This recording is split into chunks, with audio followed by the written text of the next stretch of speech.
बिस्मिल्लाहिर्रहमानिर्रहीम। अस्सलाम वालेकुम। वेलकम टू माय चैनल और मैं हूं आपका मेज़बान साजिद हबीब गिल। नाज़रीन, आज के इस एपिसोड में मैं आप लोगों से पाकिस्तान में होने वाले चंद बड़े फ़्रॉड का जिक्र करने जा रहा हूं, जो फ़्रॉड लोगों से इन्वेस्टमेंट के नाम पे जो है वो किए गए हैं। लोगों से कहा जाता था कि आप इन्वेस्टमेंट करें, हम आपको उसका जो है प्रॉफिट देंगे।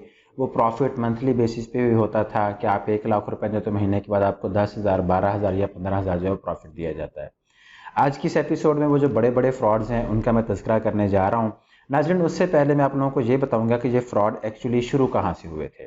और ये जो फ्रॉड्स हैं इनको बेसिकली पोंजी स्कीम का नाम दिया जाता है। ये पोंजी स्कीम कहाँ से शुरू हुई है, कुछ फैक्टर्स जो हैं उसके बारे में पहले जानते हैं कि चार्ल्स पोंजी जो है वो कौन था और उसने किस तरह से इस स्कीम को जो है मुतारफ़ करवाया। नाज़रीन, चार्ल्स पोंजी था बेसिकली वो 1882 में पैदा हुआ था। 1903 में वो एक अमेरिकी शहर जो बोस्टन है वहाँ पे शिफ्ट हो गया। उसके बाद 1907 में वो कनाडा चला गया था। उसने एक फ़्रॉड किया, उसे जेल में सज़ा हुई। उसके बाद उसने फिर कुछ देर मुलाजमत की और उसके बाद वो कनाडा शिफ्ट हो गया। उसके बाद उसने स्मगलिंग का काम करना शुरू कर दिया। 1918 में वापस वो बोस्टन में आया और आने के बाद उसने फ्रॉड की एक ऐसी बदनाम ज़माना स्कीम शुरू की जिसको पोंजी स्कीम के नाम से जो है वो आज भी जाना जाता है। नाज़रीन, होता क्या था कि डाक टिकट के नाम से जो है वो डाक टिकट से जो काम शुरू करता था। कुछ डाक टिकट थे जिनको रिपब्लिकन डाक टिकट कहा जाता था, जो कि अमेरिका से बाहर उसकी कीमत 5 सेंट होती थी, लेकिन अगर वही टिकट अमेरिका में ला के सेल किया जाता था तो उसकी कीमत तकरीबन 20 सेंट हो जाती थी। तो जो चार्ल्स पोंजी था वो बाहर से जो है वो डाक के टिकट खरीदता था और उनको अमेरिका में ला के सेल करता था और अच्छा खासा मुनाफा जो है वो कमा लेता था। फिर तकरीबन कोई काफ़ी अरसे के बाद उसने सिक्योरिटी एक्सचेंज कमीशन के साथ अपने एक फ़र्म को जो है वो रजिस्टर करवाया, जिसमें उसकी फ़र्म जो है वो क्या करती थी कि जो लोग उसके पास पैसे इन्वेस्ट करते थे 1.5 माह के बाद उनको 50% और अगर को अपनी रकम 3 माह के लिए उसको जमा करवाता था, इन्वेस्टमेंट करता था, इन्वेस्टमेंट के नाम पे उसको डिपॉजिट करवाता था, तो वो उससे 100% तक बढ़ा के जो है वो वापस देता था। नाज़रीन, जैसे जैसे लोग उसको अपने पैसे डिपॉजिट करवाते थे वो तयशुदा तारीख के मुताबिक जो 1.5 महीने का पैकेज लेता था या 3 माह का जो उसके साथ सेटलमेंट होती थी, उसके बाद वो उनको 50% या 100% बढ़ा के रकम जो है वो देना शुरू करता था। और देखते ही देखते 1920 में जो चार्ल्स पोंजी था उसने $5,000 मुनाफा कमाया। मार्च 1920 में यही मुनाफा उसका तकरीबन $30,000 तक पहुंचा और उसके बाद मई में जो है 1920 में तकरीबन $4.25 लाख तक उसका जो है वो प्रॉफिट पहुंचा था। फिर अचानक एक दिन एक सहाफ़ी की एंट्री होती है। वो सहाफ़ी उसके पास आता है, उसके बारे में जो कूपन्स हैं उनके बारे में वो उससे पूछता है। तो चार्ल्स पोंजी के पास इसका कोई सेटिस्फैक्ट्री आंसर नहीं होता, क्योंकि उतने कूपन जो हैं वो सर्कुलेशन में नहीं थे जितने कूपन्स का उसने लोगों से इन्वेस्टमेंट के नाम पे पैसे लिए हुए थे। एक्चुअली जब लोग उससे पूछते थे कि आप ये पैसे कहाँ पे इन्वेस्ट करते हैं, तो वो यही कहता था कि मेरे फॉरेन में यानी अमेरिका से बाहर लोगों के साथ मेरा राब्ता है, वहाँ के जो एजेंट हैं मैं उनको ये पैसे भेजता हूँ, वो वहाँ से कूपन ख़रीदते हैं, फिर कूपन हम सेल आउट करते हैं और उसका प्रॉफिट हम आप लोगों को देते हैं। लेकिन सहाफ़ी को उसकी बात जो है वो हज़म ना हुई, उसने इस बात को लीक आउट किया। फिर लेकिन लोग जो थे वो इस लालच में इतने ज़्यादा अंधे हो चुके थे कि चार्ल्स पोंजी के घर के बाहर लंबी लाइनें लगी होती थी और लोग अपने पैसे लेके वहाँ पे खड़े होते थे कि आप हमारे पैसे ले लें और इनको जो है वो इन्वेस्ट करें। फिर जब पोंजी को अंदाज़ा हुआ काफ़ी हद तक कि ये एक फ्रॉड है और ये फ्रॉड कब तक चलेगा, तो उसने ये एक काम जो है किसी एक ठेकेदार को जो है उसने सौंपा। ठेकेदार को भी सुंदर पता चल गया कि इट्स अ फ्रॉड और उसके बाद जो है पोंजी के खिलाफ जो है वो शिकायतों के अंबार लगना शुरू हो गए। तकरीबन 86 डिफरेंट जो है वो एलिगेशंस पोंजी के ऊपर लगे। फिर उसके बाद सेटलमेंट हुई, एक इल्ज़ाम उसने कबूल किया, उसको अच्छा खासा फ़ाइन हुआ और उसके बाद उसको दोबारा 5 साल के लिए जेल हुई। अब ये जो पोंजी स्कीम है इसमें यही होता है कि हम लोगों को इन्वेस्टमेंट के नाम पे बुलाते हैं। मैं आपसे कहता हूं जी आप मुझे 100 रुपये दें और मैं आपको डेली के 10 रुपये जो रिटर्न में दूंगा। आप मुझे 100 रुपये जमा करवाते हैं, आप ही के 100 रुपये में से मैं 10 रुपये आपको रिटर्न कर देता हूं।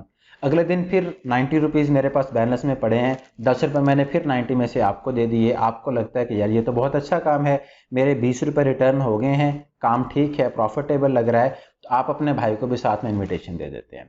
मेरे पास बैलेंस में 80 रुपये पहले थे, आपके भाई ने अकाउंट मेरे पास खुलवाया, मेरे पास टोटल बैलेंस में हो गया 180 रुपीज़।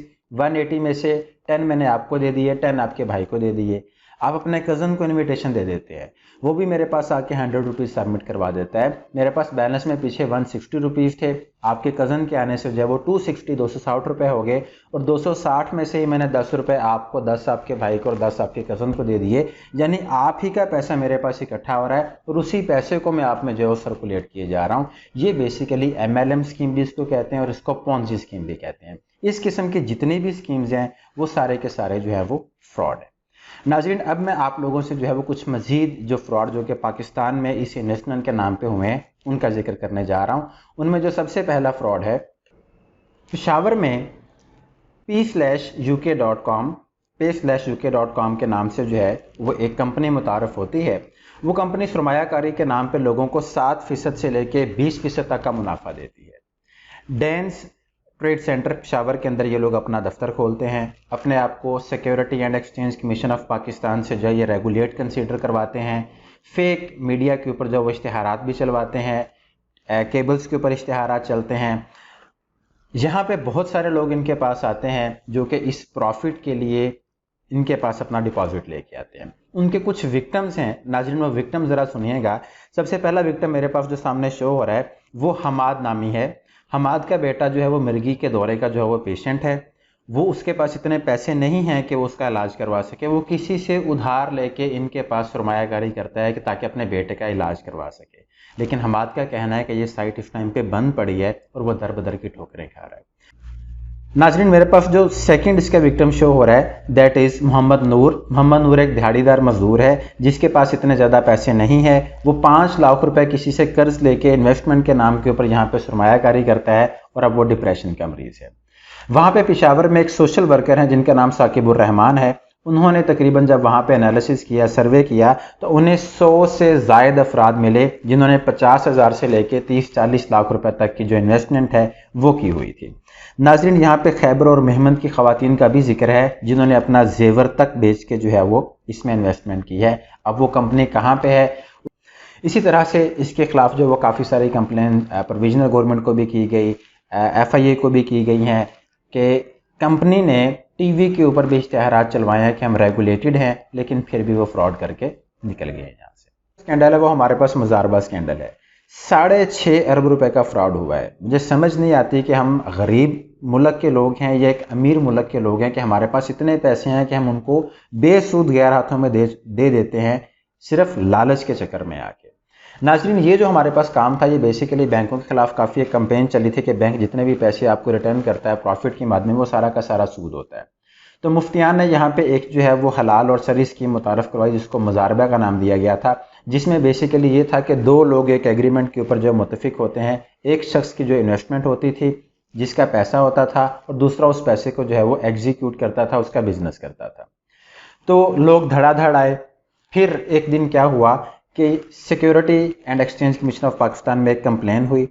उस कंप्लेन का जब कच्चा छटा खुला तो पता चला कि ये फ्रॉड तकरीबन को 55 करोड़ का हुआ है। लेकिन जब इसको मज़ीद इन्वेस्टिगेट किया गया, जब DG नैब ने अखबार में एक इश्तिहार दिया कि इसके जो विक्टिम्स हैं वो सामने आए, तो नाजरीन फिर क्या हुआ, फिर पता चला कि नैब रावलपिंडी में इसके खिलाफ कुछ 7,969 एप्लीकेशन जो हैं वो इनके खिलाफ आई हैं। और ये फ्रॉड सिर्फ 55 करोड़ का नहीं था, ये 6.5 अरब का जो है वो फ्रॉड हुआ। नाजरीन, इसी तरह पाकिस्तानी तारीख का एक और बहुत बड़ा स्कैंडल जिसको डबल शाह स्कैंडल के नाम से जाना जाता है कि आज आप पैसे दें और ठीक कुछ तयशुदा वक्त के बाद आपको वही पैसे जो हैं वो डबल मिलेंगे, यानी 2 गुना मिलेंगे। 2 लाख दिए हैं तो आपको 4 मिलेंगे, 4 दिए हैं तो आपको 8 मिले हैं।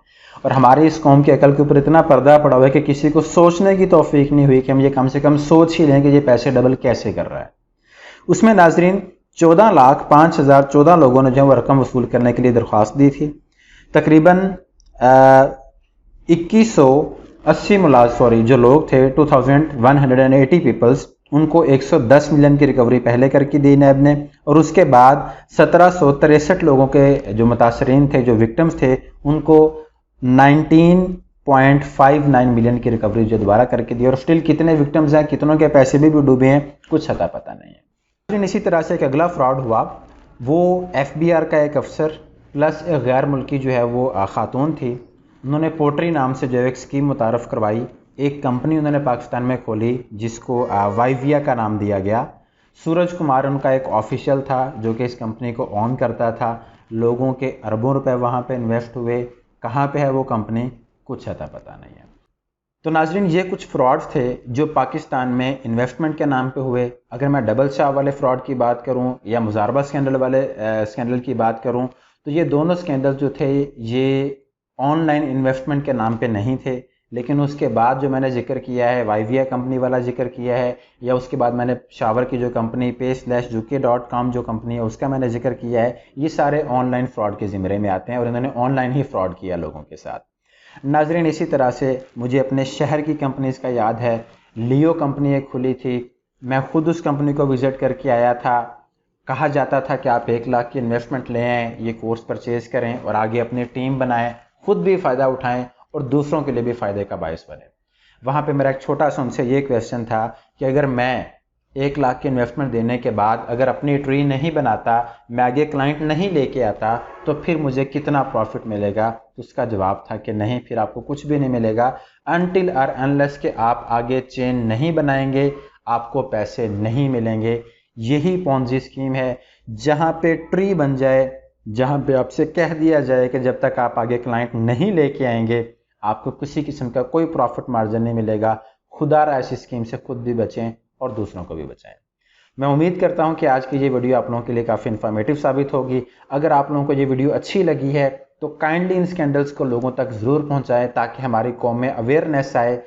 वही पॉइंट मैं रिपीट कर रहा हूं कि there is no easy money in the world, where there is easy money there is a fraud. जहां पे भी अनरियलिस्टिक प्रॉफिट मार्जिन नज़र आ जाए, घर बैठे आपको प्रॉफिट मिलना शुरू हो जाए, समझ लें कि वो फ्रॉड है। नाजरीन, एक नई एपिसोड के साथ आप लोगों की खिदमत में जो है दोबारा से हाजिर होऊंगा। तब तक के लिए अपना बहुत बहुत ख्याल रखिएगा। अल्लाह हाफ़िज़।